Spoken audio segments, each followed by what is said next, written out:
ನಮಸ್ತೆ. ನಾಡಿನ ಜನತೆಗೆ ನಿಮ್ಮ ದಾರಿದೀಪ ಚಾನಲಿಗೆ ನಿಮ್ಮೆಲ್ಲರಿಗೂ ಸ್ವಾಗತ. ಇಂದಿನ ವಿಷಯ ಕರ್ನಾಟಕದ ಮಹಾಪತನ, ಭ್ರಷ್ಟರ ಹಬ್ಬ, ಜನರ ಹಾಲಾಹಲ ಎಂಬ ವಿಷಯದ ಬಗ್ಗೆ. ಬಂಧುಗಳೇ, ಇವತ್ತು ನಾನು ನಿಮ್ಮ ಮುಂದೆ ನಿಂತಿರುವುದು ಕೇವಲ ಒಂದು ರಾಜಕೀಯ ವಿಶ್ಲೇಷಣೆ ಮಾಡಲಿಕ್ಕಲ್ಲ. ಕರ್ನಾಟಕದ ಪಾಲಿಗೆ ಶಾಪವಾಗಿ ಪರಿಣಮಿಸಿರುವ ಈ ಭ್ರಷ್ಟ ವ್ಯವಸ್ಥೆಯ ಮುಖವಾಡ ಕಳಚಲು ಬಂದಿದ್ದೇನೆ. ರಾಜಕೀಯ ಅಂದ್ರೆ ಜನಸೇವೆಯಲ್ಲ, ಅದು ಇವತ್ತು ಲೂಟಿಯ ಉದ್ಯಮವಾಗಿ ಬದಲಾಗಿದೆ. ಸಿದ್ದರಾಮಯ್ಯ ಎನ್ನುವ ಹೆಸರಿನ ಹಿಂದೆ ಸಮಾಜವಾದದ ಮುಖವಾಡವಿದೆ. ಡಿಕೆ ಶಿವಕುಮಾರ್ ಎನ್ನುವ ಹೆಸರಿನ ಹಿಂದೆ ಕನಕಪುರದ ಕಪಿಮುಷ್ಟಿಯಿದೆ. ಇನ್ನೊಂದೆಡೆ ವಿರೋಧ ಪಕ್ಷದ ವಿಜಯೇಂದ್ರ ಅವರು ಮತ್ತು ಆರ್ ಅಶೋಕ್ ಅವರ ಹೊಂದಾಣಿಕೆಯಾಟವಿದೆ. ಇವರ ನಡುವೆ ಬಲಿಯಾಗುತ್ತಿರುವುದು ಕನ್ನಡಿಗ. ನಿಮಗೆ ಬುದ್ಧಿ ಇಲ್ವಾ ಅಂತ ಕೇಳಲ್ಲ, ಆದ್ರೆ ನಿಮ್ಮ ಬುದ್ಧಿಯನ್ನೂ ಈ ರಾಜಕಾರಣಿಗಳು ಅಡವಿಟ್ಟುಕೊಂಡಿದ್ದಾರಾ ಅಂತ ಕೇಳಬೇಕಿದೆ. ಭಾಗ 2: ಸಿದ್ದರಾಮಯ್ಯ ಸರ್ಕಾರದ ಭಾಗ್ಯಗಳ ಹಿಂದಿನ ಕರಾಳತೆ. ಮುಖ್ಯಮಂತ್ರಿ ಸಿದ್ದರಾಮಯ್ಯನವರೇ, ನಿಮ್ಮ 40 ವರ್ಷದ ರಾಜಕೀಯ ಜೀವನದ ಅಂತ್ಯ ಮುಡಾ ಹಗರಣದ ಮೂಲಕವಾಗಬೇಕಿತ್ತೇ? ಮುಡಾ ಮಹಾದರೋಡೆ, ಬಡವರಿಗಾಗಿ ಮೀಸಲಿಟ್ಟ ಸೈಟುಗಳನ್ನು ನಿಮ್ಮ ಪತ್ನಿ ಪಾರ್ವತಿ ಹೆಸರಿಗೆ ವರ್ಗಾಯಿಸಿಕೊಂಡಾಗ ನಿಮ್ಮ ಸಂವಿಧಾನದ ಮೇಲಿನ ನಿಷ್ಠೆ ಎಲ್ಲಿ ಹೋಗಿತ್ತು? ಲೋಕಾಯುಕ್ತ ಮತ್ತು ಇಡಿ ತನಿಖೆಗೆ ಹೆದರಿ ಸೈಟುಗಳನ್ನು ವಾಪಸ್ ಕೊಟ್ಟರೆ ಪಾಪ ತೊಳೆಯುತ್ತದೆಯೇ? ಇದು ಕೇವಲ ಒಂದು ಕುಟುಂಬದ ಹಗರಣವಲ್ಲ, ಇದು ರಾಜ್ಯದ ಬಡವರ ತಲೆಯ ಮೇಲೆ ಹೊಡೆದ ಚಪ್ಪಡಿ. ವಾಲ್ಮೀಕಿ ನಿಗಮದ ರಕ್ತಪಾತ. ಸಚಿವ ಬಿ. ನಾಗೇಂದ್ರ ಮತ್ತು ಬಸನಗೌಡ ದದ್ದಲ್ ಅವರ ಕೃಪಾಶೀರ್ವಾದದಿಂದ ದಲಿತರ ಹಣ 187 ಕೋಟಿ ರೂಗಳನ್ನು ಲೂಟಿ ಮಾಡಲಾಯಿತು. ಒಬ್ಬ ಪ್ರಾಮಾಣಿಕ ಅಧಿಕಾರಿ ಚಂದ್ರಶೇಖರನ್ ಆತ್ಮಹತ್ಯೆ ಮಾಡಿಕೊಂಡರು. ಆ ಸಾವಿಗೆ ನ್ಯಾಯ ಕೊಡದ ನೀವು ಲೂಟಿ ಮಾಡಿದ ಹಣವನ್ನು ತೆಲಂಗಾಣ ಮತ್ತು ಬಳ್ಳಾರಿಯ ಚುನಾವಣೆಗೆ ಬಳಸಿಕೊಂಡಿದ್ದೀರಿ. ಇದು ನಿಮ್ಮ ಅಹಿಂದ ರಾಜಕಾರಣದ ಅಸಲಿ ಮುಖವೇ? ಅಬಕಾರಿ ಲಂಚದ ಸಾಮ್ರಾಜ್ಯ. ಸಚಿವ ಎಚ್.ವೈ. ಮೇಟಿ ಮತ್ತು ತಂಡದ ಮೇಲೆ 700 ಕೋಟಿ ರೂಗಳ ಲಂಚದ ಆರೋಪ ಕೇಳಿಬರುತ್ತಿದೆ. ಪ್ರತಿ ಬಾಟಲಿ ಮದ್ಯದ ಮೇಲೆಯೂ ಈ ಸರ್ಕಾರ ಕಮಿಷನ್ ಪಡೆಯುತ್ತಿದೆ.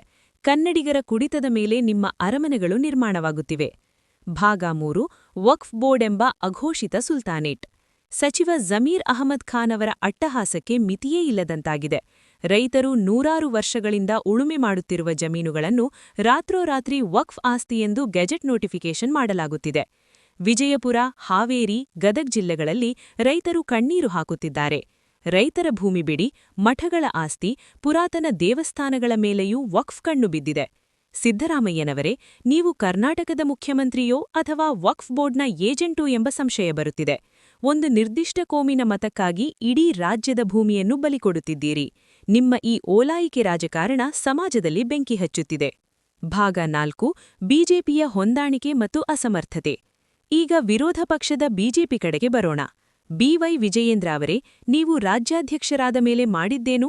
ಕೇವಲ ಒಂದು ಪಾದಯಾತ್ರೆ ಮಾಡಿ ಕೈ ತೊಳೆದುಕೊಂಡರೆ ಜವಾಬ್ದಾರಿ ಮುಗಿಯಿತೆ? ಬೆನ್ನುಮೂಳೆಯಿಲ್ಲದ ಬಿಜೆಪಿ. ಕಾಂಗ್ರೆಸ್ ಸರ್ಕಾರದ ಹಗರಣಗಳು ಇಷ್ಟೊಂದು ಸ್ಪಷ್ಟವಾಗಿದ್ದರೂ ನೀವು ಬೀದಿಗೆ ಇಳಿದು ಉಗ್ರ ಹೋರಾಟ ಮಾಡುತ್ತಿಲ್ಲ, ಯಾಕೆ?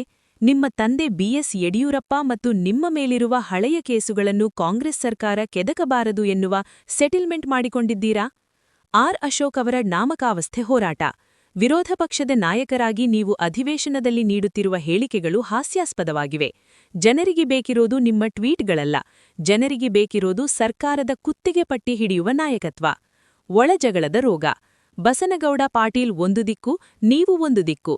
ನಿಮ್ಮ ಈ ಆಂತರಿಕ ಕಚ್ಚಾಟದಿಂದ ಕಾಂಗ್ರೆಸ್ ಸರ್ಕಾರಕ್ಕೆ ಆನೆ ಬಲ ಬಂದಿದೆ. ಜನರಿಗೆ ದ್ರೋಹ ಮಾಡುತ್ತಿರುವ ಈ ಸರ್ಕಾರಕ್ಕೆ ನೀವೇ ಶ್ರೀರಕ್ಷೆಯಾಗಿದ್ದೀರಿ. ಜನರಿಗೆ ಅಂತಿಮ ಎಚ್ಚರಿಕೆ: ಕನ್ನಡಿಗ ಎಚ್ಚರಗೊಳ್ಳಲೇಬೇಕು. ಕನ್ನಡಿಗರೇ, ಈಗಲೂ ನೀವು ಎಚ್ಚರವಾಗದಿದ್ದರೆ ನಿಮ್ಮನ್ನು ಯಾರೂ ಉಳಿಸಲಾರರು. ಗ್ಯಾರಂಟಿಯ ಮಾಯಾಜಾಲ. 2,000 ರೂಪಾಯಿ ಕೊಟ್ಟು ನಿಮ್ಮ ಮಕ್ಕಳ ಶಿಕ್ಷಣ, ಉದ್ಯೋಗ ಮತ್ತು ರಾಜ್ಯದ ಅಭಿವೃದ್ಧಿಯನ್ನು ಬಲಿಕೊಡುತ್ತಿದ್ದಾರೆ. ಸಾಲದ ಸುಳಿ.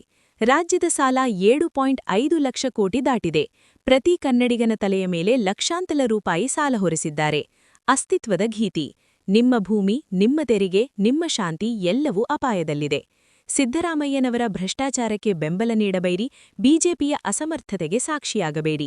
ಇವತ್ತು ನಾವು ಜಾತಿ ಧರ್ಮ ಮರೆತು ಈ ಭ್ರಷ್ಟ ವ್ಯವಸ್ಥೆಯ ವಿರುದ್ಧ ಧ್ವನಿ ಎತ್ತದಿದ್ದರೆ ಇತಿಹಾಸ ನಮ್ಮನ್ನು ಹೇಡಿಗಳ ಪರಂಪರೆಯೆಂದು ಕರೆಯುತ್ತದೆ. ಲೂಟಿಕೋರರಿಗೆ ಮತ ನೀಡಬೇಡಿ, ನಿಮ್ಮನ್ನು ರಕ್ಷಿಸದ ವಿರೋಧ ಪಕ್ಷಕ್ಕೆ ಬುದ್ಧಿ ಕಲಿಸಿ. ಈ ಕರ್ನಾಟಕ ನಮ್ಮದು, ಭ್ರಷ್ಟರಪ್ಪನ ಆಸ್ತಿಯಲ್ಲ. ಈಗೆಲ್ಲ ಹೇಳ್ತಾ, ನೀವು ಇನ್ನೂ ನಮ್ಮ ಚಾನಲಿಗೆ ಸಬ್ಸ್ಕ್ರೈಬ್ ಆಗಿಲ್ಲ ಅಂದ್ರೆ ಸಬ್ಸ್ಕ್ರೈಬ್ ಆಗಿ, ಲೈಕ್ ಮಾಡಿ, ನಿಮ್ಮ ಬಂಧುಮಿತ್ರರಿಗೆ ಶೇರ್ ಮಾಡಿ. ಧನ್ಯವಾದಗಳು.